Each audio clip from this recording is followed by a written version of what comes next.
Welcome to aromatic cooking. तो आज एक और रेसिपी लेकर आई हूँ जो कि है लौकी से बनी हुई। तो बहुत सारे लोग लौकी खाना पसंद नहीं करते, बट जब आप ये कोफ्ते ट्राई करेंगे तो डेफिनेटली आपको पसंद आएंगे। जब भी हम रेस्टोरेंट या ढाबे जाते हैं तो हम बहुत सारे डिफरेंट तरीके के कोफ्ते ऑर्डर कर लेते हैं, वो बहुत ज़्यादा मीठे भी लगते हैं। तो इस रेसिपी को घर पे बनाएं, बहुत ही टेस्टी बनती है। सबसे पहले चैनल को सब्सक्राइब कर लीजिए और ले लीजिए लगभग 1 किलो लौकी, कम भी ले सकते हैं आप। और यहाँ पर हमारे पास करीबन 800 ग्राम के करीब लौकी थी, जिसको हमने इस तरह से ग्रेट कर लिया है। आप चाहें तो इसका अंदर वाला पार्ट जो है सीड्स वाला वो निकाल दीजिएगा।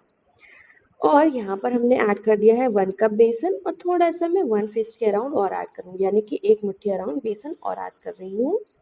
इसमें आप सॉल्ट ऐड कर दीजिएगा एज पर द टेस्ट, हल्दी, मिर्च और इसके साथ ही हींग ऐड कर दीजिएगा। ये सब आपको 1 टीस्पून ऐड कर लेना है, बट मिर्ची कम रखिएगा। नमक भी एज पर द टेस्ट आप डाल सकते हैं। इन सबको अच्छे से मिक्स कर लीजिएगा, इसकी डिटेल रेसिपी आपको डिस्क्रिप्शन बॉक्स में मिल जाएगी। इन सबको अच्छे से बाइंड कर लेना है। अब होता क्या है, जो लौकी का अंदर वाला पार्ट को आप रिमूव कर देते हैं उसको आप ग्रेवी में यूज कर सकते हैं, बट मैंने यहाँ पे होल लौकी लिया है, यानी कि पूरे लौकी को ग्रेट करके इसको बाइंड कर लिया है। बेसन के साथ अच्छे से बाइंड कर लेंगे। बहुत ज़्यादा बेसन लगाएंगे तो बहुत सॉफ्ट नहीं बनते हैं आपके कोफ्ते, इसलिए बेसन ज़्यादा यूज ना करें। तो यहाँ पर हमने प्याज लहसुन को कट करके ग्राइंड करने के लिए रख दिया एक साइड, और इस तरह से कढ़ाई में मैंने तेल डालकर अच्छे से चला दिया है ताकि ये लगे नहीं। अब यहाँ पे कोफ्ते बना लेंगे। रफ शेप दे रही हूँ मैं यहाँ पे, मतलब एक परफेक्ट राउंड शेप नहीं देंगे, क्योंकि ड्राई अगर हम करते बैटर को तो क्या होता कि बेसन ज़्यादा लगता, जिससे कि आपके कोफ्ते सॉफ्ट नहीं बनते हैं। तो इसीलिए इस तरह से कम बेसन के साथ में और लौकी के मॉइस्चर के साथ में बैटर लगा लीजिए, और इस तरह से आप कोफ्ते डाल दीजिएगा ऑयल में हीट होने के लिए। और अच्छे से ऑयल स्प्रेड कर दीजिएगा सारे कोफ्तों पर, और इनको बीच बीच में स्टर करते रहना है। जब अच्छे से ये सिक जाएंगे तब आपको इसको ट्रांसफर कर लेना है एक प्लेट में। तो इसके सीखने में थोड़ा सा ही समय लगता है। हीट को चेक करते रहिएगा, बहुत ज़्यादा तेज़ हो जाएगी तब ये जलने के चांसेस हो जाते हैं। तो जब मैं कोफ्ते बनाती हूँ तो मुझे तो ये सीख इतना पसंद है कि पकौड़ों की तरह भी घर में चटनी के साथ ही एंजॉय कर लिए जाते हैं। तो इसीलिए आप भी ऐसा कर सकते हैं। पर कोफ्ता डेफिनेटली बहुत स्वादिष्ट बनता है। और थोड़ी सी ट्रिक्स का आप ध्यान रखेंगे, जैसे कि मैंने बताया बहुत ज़्यादा बेसन ना लगाएं, अदरवाइज कोफ्ते सॉफ्ट नहीं बनेंगे। तो इसीलिए ये चीज़ें ध्यान रखनी है बेसिक सी। एक और कोफ्ता रेसिपी मैंने जो कि थोड़ी डिफरेंट तरीके से बनी हुई है शेयर कर रखी है ऑलरेडी, जल्दी से उसको भी देख लीजिएगा, जिसका लिंक मैं आपको डिस्क्रिप्शन में दे दूंगी।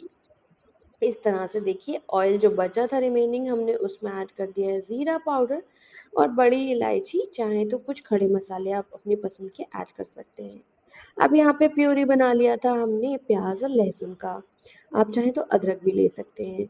अगर लौकी का अंदर वाला पार्ट बचाया था तो वो भी इसी के साथ ग्राइंड कर लेना है। इन सबको अच्छे से भून लेना है, और जब प्याज अच्छे से सिक जाए तब आप इसमें ऐड कर देंगे मसाले। यहाँ पर हल्दी 1 चम्मच, मिर्ची powder as per the taste, धनिया 1 से 2 चम्मच आप डाल सकते हैं। धनिया से बहुत अच्छा फ्लेवर आता है, साथ ही साथ ग्रेवी गाढ़ी हो जाती है। तो यहाँ पर इसमें हमने ऐड कर दिया है सब चीज़ें, और इसके साथ ही आप हींग भी ऐड कर दीजिएगा। तड़के में मैं हींग इसलिए नहीं ऐड करती हूँ कि एकदम से जलने के चांसेस हो जाते हैं।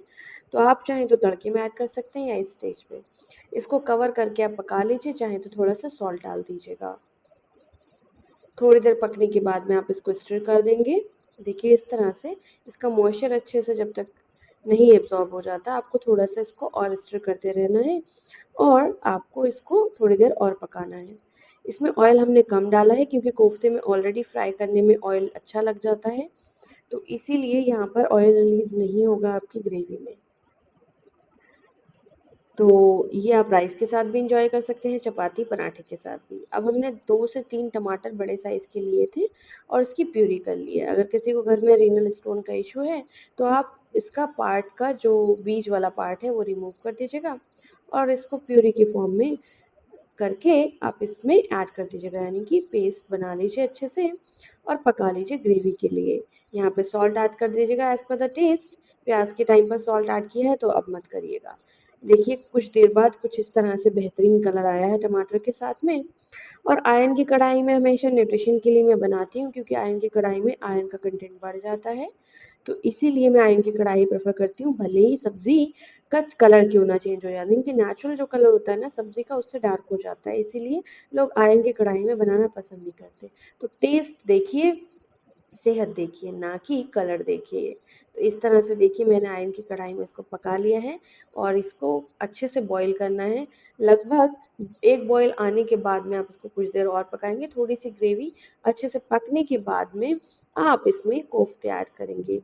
तो जितनी कंसिस्टेंसी आपको चाहिए उतना ही पानी ऐड करना है। अगर आप चपाती के साथ बना रहे हैं तो कम कंसिस्टेंसी के साथ भी चल जाता है। पर ध्यान रखिएगा, जब कोफ्ते आप बनाते हैं तो ये अच्छा मॉइस्चर गेन कर लेते हैं, यानी कि अच्छा मॉइस्चर ये एब्ज़ॉर्ब कर लेते हैं, जिसकी वजह से आपकी ग्रेवी एकदम से हो सकता है कि इसी पर चिपक जाए, यानी कि ड्राई कोफ्ते आपके हो जाएँ। तो इसीलिए पानी की कंसिस्टेंसी ध्यान रखिएगा, थोड़ी-सी ज़्यादा रखिएगा और इस तरह से आप कोफ्तों को दोबारा से नमक डालकर 1 बॉयल आने के लिए पकने के लिए छोड़ दीजिएगा। फिर ध्यान रखिएगा 1 बॉयल आ जाए तो उसको उतनी देर पकाइएगा जितनी कंसिस्टेंसी आपको चाहिए। फिर गरम मसाला डालकर हरे धनिया या फिर जो भी आपको पसंद है, नहीं है हरा धनिया या गरम मसाला, दोनों में से कुछ भी तो नहीं डाल सकते हैं। और इस रेसिपी को गरमा-गरम राइस के साथ या चपाती के साथ एन्जॉय कीजिएगा। हमें कमेंट बॉक्स में बताना मत भूलिएगा आपको हमारी रेसिपीज़ कैसी लगती हैं। तो जो रेसिपीज़ मैं घर पे बनाती हूँ वही आपके लिए लेकर आती हूँ, ताकि आप बिना किसी झंझट के घर पे ही ईज़ी रेसिपीज़ बना पाएँ। तो जल्दी से चैनल को सब्सक्राइब कर लीजिए और अपने दोस्तों के साथ शेयर कर लीजिए। कमेंट करना बिल्कुल मत भूलिएगा। तो जल्दी से एंजॉय करिए इस रेसिपी को, शेयर करना मत भूलिएगा अपने फ्रेंड्स के साथ इस रेसिपी को। बाय बाय, मिलते हैं नेक्स्ट रेसिपी में। बहुत ही हेल्दी रेसिपी आने वाली है, इसलिए